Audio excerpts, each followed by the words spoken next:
Quand vous pensez qu'en Libye, tout est parti du voyage d'un certain Bernard-Henri Lévy.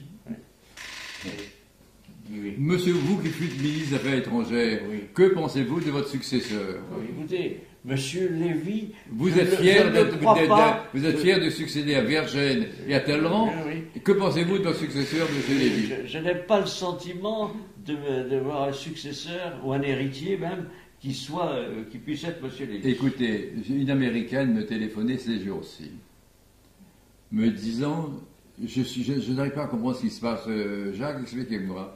Je lui dis, mais qu'est-ce qui se passe? Elle me dit, dans une télévision américaine, Monsieur Lévy a déclaré, le temps est passé où les chefs d'État occidentaux devaient faire des pipes aux dictateurs arabes. Il m'a dit, comment peut-on s'exprimer ainsi? J'ai dit, mais il faut te dire compte que c'est une bande de voyous. Et en plus des voyous aveugles. Or, qui dirige ce comité des opposants à Benghazi? C'est le ministre de la Justice qui présidait à la torture des infirmières bulgares. Bon, enfin. Comme dans le cas de l'Irak, si vous vous souvenez bien, tous les prétextes ont été trouvés et seront apparemment légitimés pour justifier le vote des résolutions. Souvenez-vous de ce grand débat qui a eu lieu aux Nations Unies, où le délégué américain, le ministre des Affaires étrangères américain, le plus grand pays de la Terre, est arrivé avec des petites fioles sur le bureau qui était le sien, et il a dit, messieurs, tout est là, tous les produits chimiques dont dispose le dictateur de l'Irak, Saddam Hussein, sont là, et c'est pour ça qu'il faut y aller. Et après, on a prouvé qu'il y avait... Des mauvaises langues disaient que c'était Bernard-Henri Lévy qui, dans les toilettes, avait pissé. Toujours lui. C'est vrai qu'il est partout, lui. Il est partout. Mais